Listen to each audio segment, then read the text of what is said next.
Bonita Bay Club. Justin Smith, one of your PGA teaching professionals here. Today I want to talk about a few things that might help cure your slice, that old dreaded slice. So what is a slice? Now, for a right-handed golfer, most of the time it's something that starts left of the target and curves hard to the right. And the opposite would be for the left-hander would be something that starts a little right and curves hard to the left. So I think a lot of us have experienced a slice or are experiencing a slice currently, but I want to give you a few tips today to help you maybe think about it a little differently and set up a little differently. So let's start with our setup position.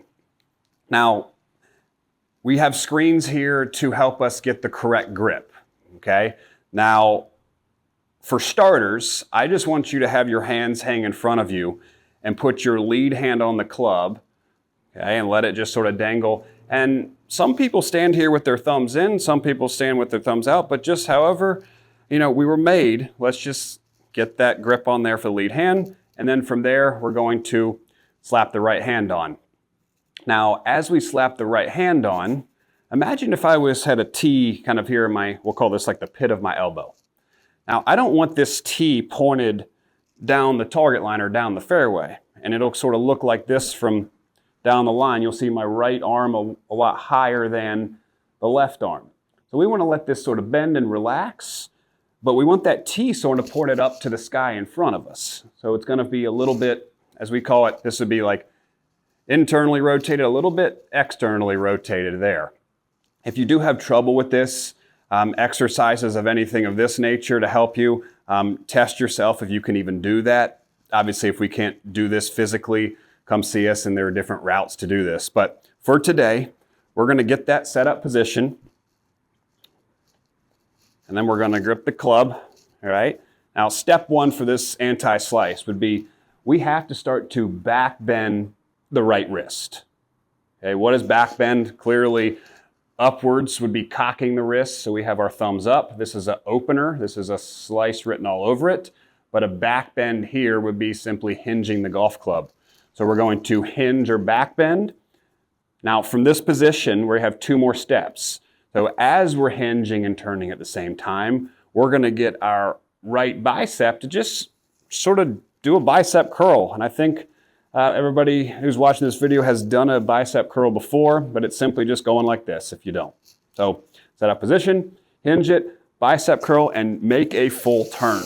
So I'll face the camera for this one. Full turn will be alignment rod in the center of the feet. I basically have to make sure my hips turn at least 45 degrees. If they don't, our upper body can't turn 90 degrees. What is 90 degrees? It's simply as I sit up to the golf ball, the alignment rod is going to define the middle of my stance. I need to get this ball and socket joint to the alignment rod or to the right of it or behind it. Okay, as we go back, now you can see as if that this ball and socket joint right here is pretty much, let it dangle there, a little bit behind it. So that'd be full turn, or you can think back to the target. But if I don't turn my hips, you see how I cannot go any further. So we've got to make sure we make that full turn.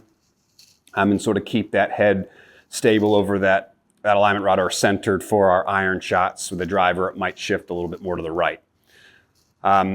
So three things after setup position: hinge it, which is back bend of the wrists, a little bit of a bicep curl. That will work if you set up correctly, but if you do set up with that, sort of tee down the fairway or the right arm higher, if you do a bicep curl from here, it's going to look like that.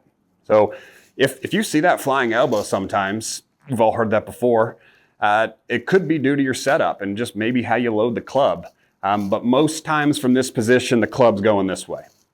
So if we can fix that or at least clean that up a little bit, I think you're going to be enjoying some little less of a slice and maybe a little fade. It might even turn into a little draw. But to conclude that, back bend, bicep curl, and turn, just feel like you're hitting the inside of the golf ball. Okay, the inside of the golf ball will be coming in from this direction, in to out. So sort of swinging towards, let's say, between first and second base. We can't swing towards that direction if we don't turn. So I hope this helped you today. If you have any questions regarding your own golf swing, your slice, or just anything that comes to mind, feel free to reach out to us and we'd be happy to help you. Have an awesome day.